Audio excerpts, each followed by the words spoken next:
Kenapa Indonesia ini penting kepada kita? Sebagai pasukan dengan pencapaian terbaik di pusingan ketiga kelayakan Piala Dunia dalam sejarah bola sepak Asia Tenggara.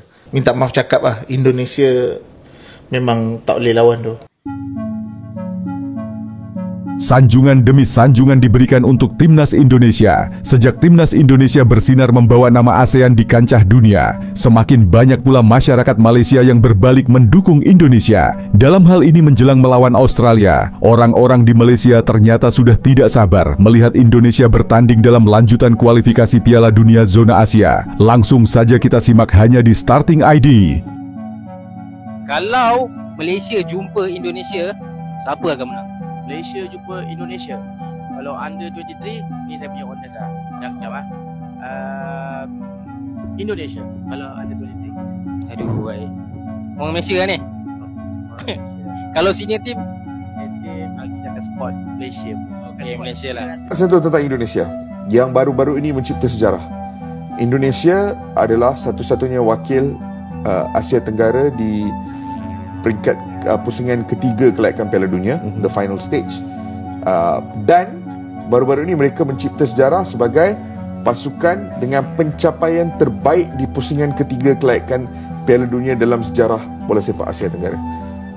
Sebelum ini aku rasa Vietnam pernah ke third round, Thailand pernah ke third round, tetapi Indonesia dah collect 6 point, which is daripada mereka. The best achievement, menewaskan rekod yang dicapai oleh Thailand dan juga Vietnam.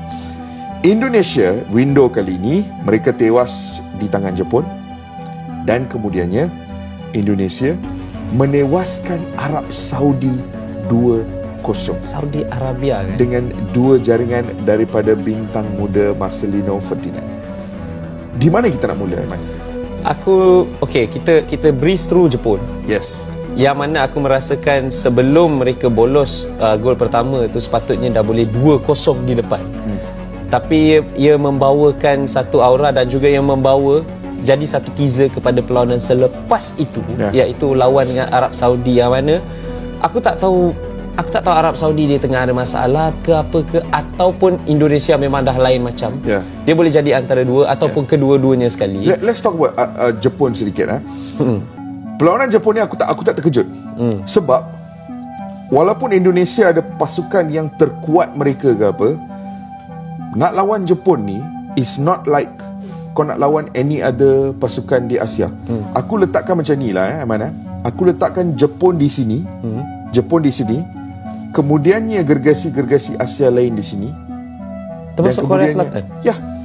For me, Japan is no longer just an Asian giant. Aku dan Faiz pernah borak benda ni.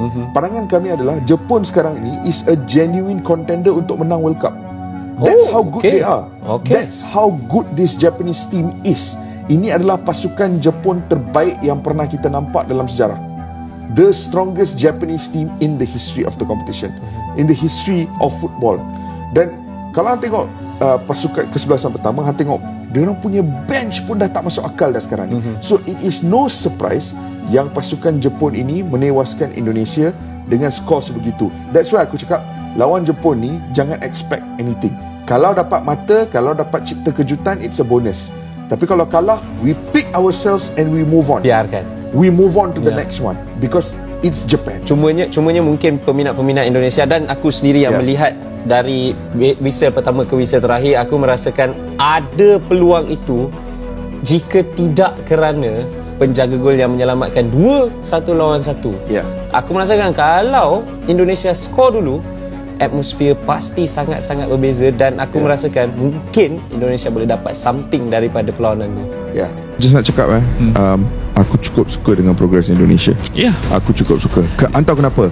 Sebab ini adalah bukti bahawa kalau kita kekal berprinsip, tak kisah pemain apa yang keluar masuk, pemain mana keluar masuk, tapi kita kekal berprinsip. Walaupun kekal berprinsip itu boleh melihat kita tewas 5-0 di Iraq pada bulan November ke Januari sebelum Piala Asia. Boleh waktu tu semua dah nak kecoh dah. Indonesia kalah 5-0. Walaupun boleh lihat kita kalah satu, tapi at the end of the day hang akan dapat hasil macam ni. Kekal berprinsip. World Cup expanded lah. Indonesia bahaya juga ni kalau mungkin ke World Cup ni. Minta maaf cakap lah, Indonesia memang tak boleh lawan. Malaysia jadi tuan rumah, lepas tu tengok Indo, tengok Filipin. Aku rasa still Malaysia best lagi lah dari segi quality event tu sendiri. Tapi kalau dari segi fans, memang minta maaf cakap lah, Indonesia memang tak boleh lawan tu. Dia kalau buat event macam ni orang. Saya kadang-kadang saya jealous sangat tengok Indonesia ni sekarang.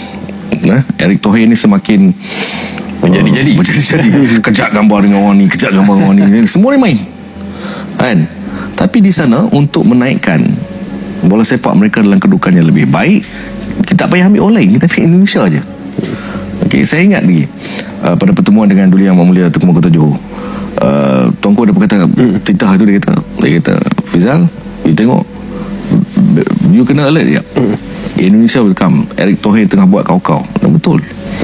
Jadi kita ni kadang-kadang yalah, Kelana Jaya pun kena tengok juga kan. Sebab apa? Yang duk buat kerja ni netizen.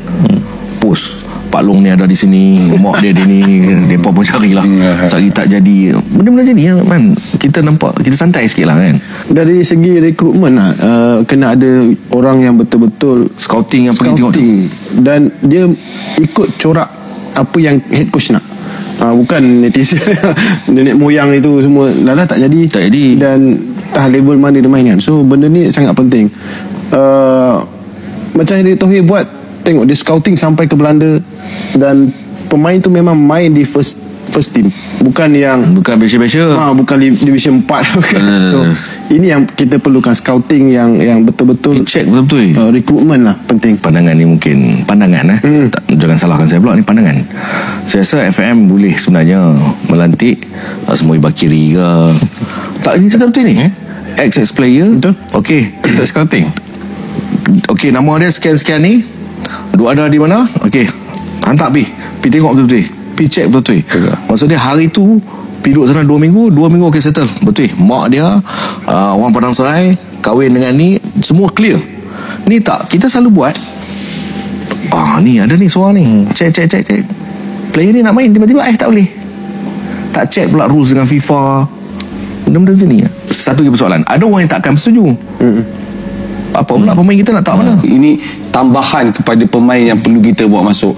Sebab kalau Indonesia pun kita tengok, mereka dah plan tu pun, mereka dah tahu dah, seperti macam kelayakan World Cup itu, mereka dah susun dah perlu bawa masuk. Kalau tak bawa, takkan sampai ke tahap macam tu dia boleh bawa. Kenapa Indonesia ini penting kepada kita? Satu, dia jiran kita.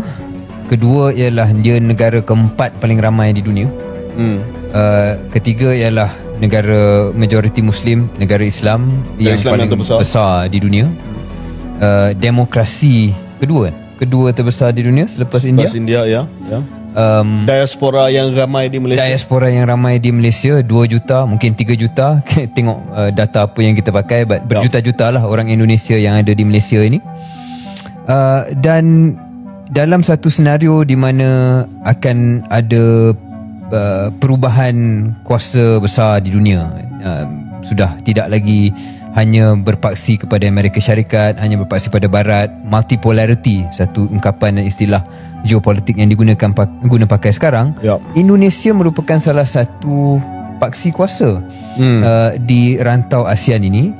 Dan dalam ASEAN itu sendiri, suka tak suka, Indonesia saya rasa kalau ia bertindak dengan betul bagi mereka lah, pengaruh mereka akan jauh menjadi lebih besar daripada sebelum-sebelum ini.